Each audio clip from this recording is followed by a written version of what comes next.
ാണ് റൈഡ് ചെയ്തിരുന്നത്. ഇങ്ങനെയൊന്നും ഒരിക്കലും ചെയ്യരുത്. ഇങ്ങനെ ചെയ്യുമ്പോൾ വെച്ചാൽ അതിൻ്റെ ഫുൾ പാർട്സുകൾ മൊത്തം ഡാമേജസ് വരാൻ സാധ്യത കൂടുതലുണ്ടാവും. അപ്പോൾ നല്ലത് പുള്ളിയിലാണെന്നുണ്ടെങ്കിൽ അത് അവിടെയൊക്കെ ഇടുന്നോളും. ഈ ഡ്യൂറൈസിൻ്റെ ഒക്കെ നല്ല എക്സ്പെൻസീവ് വരുന്ന സാധനങ്ങളാണ്. ഏകദേശം 2000-2200 അങ്ങനെ റേഞ്ചിനടുത്തിൽ വരുന്നത് തോന്നുന്നു. സോ ഇതിൽ ബെയറിംഗ് ആയതുകൊണ്ട് തന്നെ നമുക്ക് റൈഡിങ് നല്ല കംഫർട്ടായിരിക്കും, നല്ല സ്മൂത്ത് ആയിരിക്കും. അപ്പോൾ നിങ്ങൾ വിചാരിക്കും സാധാരണ ഇതിലും ബെയറിംഗ് അല്ലേ വരുന്നതെന്ന്. അല്ല, ഇത് ബേസിക്കായിട്ട് വരുന്ന ടൂറിനി പോലത്തെ അല്ലെങ്കിൽ അൾട്ടസ് പോലത്തെ വരുന്ന ഒരു പുള്ളിവില. ഇതിൻ്റെ ഉള്ളിലുണ്ടോ ജസ്റ്റ് ഒരു ബുഷ് മാത്രമേ വെച്ചിട്ടുള്ളൂ. ഈ ഒരു ബുഷിൻ്റെ ഉള്ളിൽ കിടന്നിട്ടാണ് ഈ സാധനം കിടന്നിട്ട് വർക്ക് ചെയ്യുന്നത്. ഇതിനെ ഇങ്ങനെ ഈ ഒരു വർക്കിംഗ് മാത്രമേ ഇതിൻ്റെ ഉള്ളിൽ വരുള്ളൂ. അപ്പോൾ ഇത് ടൈറ്റ് ആയിക്കൊണ്ടിരിക്കും. അതുകൊണ്ടാണ് നമ്മൾ ഈ ചില പ്രീമിയം ബൈക്കുകൾ കണ്ടിട്ടുണ്ട്, സെറാമിക് സ്പീഡിൻ്റെ പുള്ളിവിലൊക്കെ കണ്ടിട്ടുണ്ട്. അത് ഒരു സെറാമിക് സ്പീഡിൻ്റെ ഓവർസൈസ് പുള്ളിവിൽ തന്നെ ഏകദേശം നല്ല എക്സ്പെൻസ്, നല്ല ഒരു വില എന്ന് പറഞ്ഞാൽ ഏകദേശം ഒരു 50,000-60,000 രൂപ ഒരു പുള്ളിവിൽ ഫുൾ സെറ്റിന് വരുന്നുണ്ട്, ഓവർസൈസ് പുള്ളിവിൽ.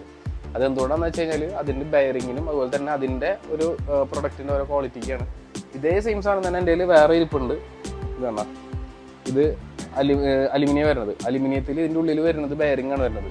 ഇപ്പോൾ സീൽ ബെയറിംഗ് ആയതുകൊണ്ട് തന്നെ നമുക്ക് ആ ഒരു ഫ്ലോ, നല്ല ഒരു ഫ്ലോ ഉണ്ട്, അങ്ങനെ ഒരു സ്മൂത്ത് ആയിട്ടുള്ള ഒരു ഫ്ലോ അത് നമുക്ക് ഫീൽ ചെയ്തുകൊണ്ടിരിക്കും.